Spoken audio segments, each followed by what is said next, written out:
Assalamualaikum warahmatullahi wabarakatuh. Sebelumnya perkenalkan, nama saya Nadia Muiza Safitri dengan NIM 058, mahasiswa RPLD 4 Teknologi Laboratorium Medis Poltekkes Kemenkes Semarang.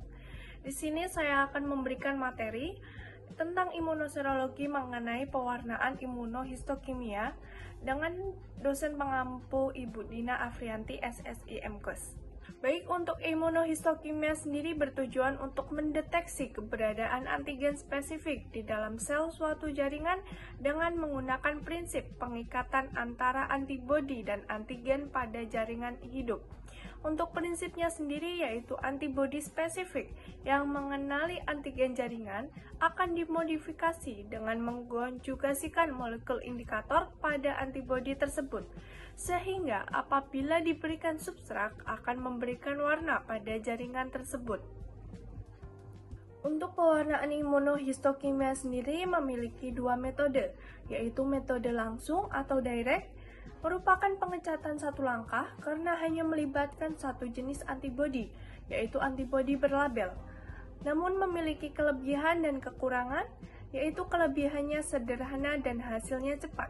Sedangkan kekurangannya, tidak tampaknya morfologi latar dan perlu antibodi terkonjugasi setiap antigen yang berbeda.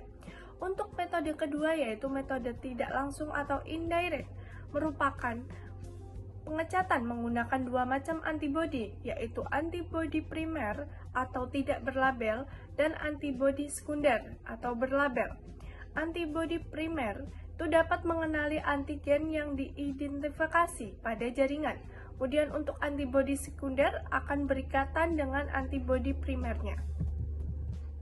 Berikut merupakan alat dan bahan yang perlu disiapkan untuk pewarnaan imunohistokimia.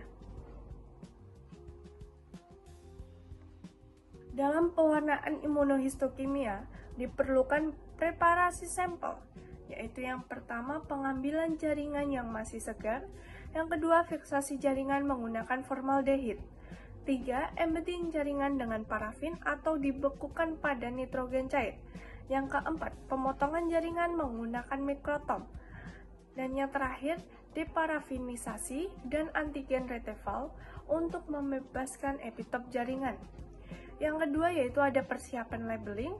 Yang pertama, imunodeteksi menggunakan antibodi primer dan sekunder. Yang kedua, pemberian substrat. Dan terakhir, cluster staining untuk mewarnai jaringan lain di sekitarnya. Berikut merupakan langkah-langkah melakukan pewarnaan imunohistokimia. Yang pertama, melakukan deparafinisasi preparat atau blok parafin atau dari sediaan biopsi dengan silau 1, 2, 3 masing-masing selama 3 menit. Yang kedua, rehidrasi preparat dengan etanol 100%, 95%, dan 70% masing-masing selama 2 menit. Yang ketiga, bilas dengan Aquades selama 5 menit. Namun, ganti air setiap 2 menit sekali. Kemudian, tata dan bersihkan sisa air yang menempel pada slide dengan tisu kering. Yang kelima, teteskan peroksidase blocking solution pada suhu kamar selama 15 menit. Yang keenam, sampel dicuci dengan 1000 mikron PBS atau fosfat buffer salin selama 5 menit sebanyak 3 kali.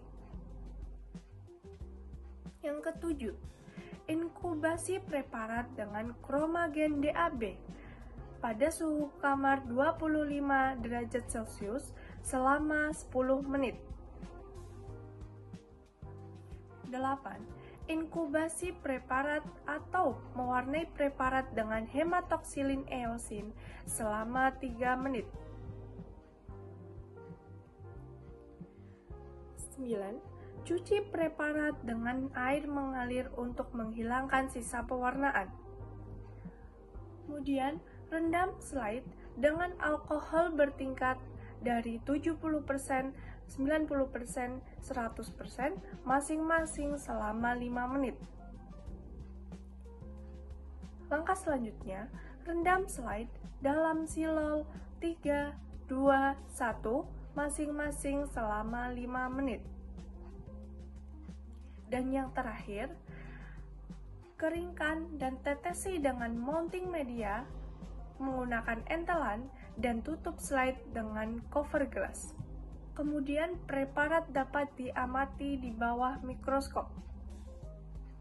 Untuk interpretasi hasil dari pewarnaan sendiri, yaitu ada skor 0 sampai 3+, di mana 0 yaitu intensitas pewarnaan itu tidak terlihat dalam sel. Kemudian untuk skor 1+, intensitas pewarnaan pada membran terlihat sama. Dan untuk hasil 2+, intensitas pewarnaan tampak tidak menyeluruh atau bersifat lemah. Dan 3+, yaitu intensitas pewarnaan pada membran tampak menyeluruh atau bersifat kuat. Sehingga diharapkan untuk pewarnaan imunohistokimia menghasilkan hasil preparat dengan skor 3+, di mana membran tampak menyeluruh utuh atau bersifat kuat, seperti contoh di gambar. Kemudian, untuk fungsi setiap langkah-langkah dari pewarnaan imunohistokimia, yang pertama yaitu deparafinisasi, yang berfungsi untuk membuang parafin dari permukaan sel sehingga antigen yang dicari dapat terdeteksi oleh antibodinya. Yang kedua yaitu rehidrasi, berfungsi mengembalikan kondisi hidrasi jaringan setelah proses deparafinisasi sehingga penetrasi larutan berbasis air seperti antibodi dan reagen pewarnaan ke dalam jaringan. Kemudian pembilasan itu berfungsi untuk menghilangkan kelebihan antibodi primer yang terikat pada antigen jaringan. Dan untuk tahap blocking, yaitu menghambat atau memblokir aktivitas peroksidase endogen alami yang sudah ada di dalam jaringan sampel, terutama yang ditemukan di dalam sel darah merah seperti neutrofil dan eosinofil. Kemudian fungsi dari pencucian PBS sendiri untuk menghilangkan reagen yang tidak terikat secara spesifik dari jaringan sehingga mencegah sinyal latar belakang yang tinggi dan memastikan hasil pewarnaan yang akurat. Untuk pemberian kromagen DAB, yaitu untuk mengubah aktivitas enzim menjadi sinyal visual atau perubahan warna yang dapat dilihat. Kemudian untuk tahapan staining atau pewarnaan menggunakan HE, membantu visualisasi struktur seluler di sekitar lokasi target antigen yang diwarnai oleh kromogen. Tahap dehidrasi yaitu perendaman dengan alkohol bertingkat bertujuan untuk mencegah kerusakan sel yang dapat terjadi. Dua tahap terakhir yaitu clearing dan mounting. Clearing merupakan perendaman dengan silol yang berfungsi untuk menjernihkan jaringan spesimen agar struktur morfologisnya terlihat lebih jelas, transparan, dan terang. Untuk yang terakhir yaitu tahap mounting, yaitu mempertahankan jaringan jika disimpan lama agar jaringan dan pewarnaan tidak rusak. Berikut merupakan daftar pustaka yang saya ambil untuk memberikan materi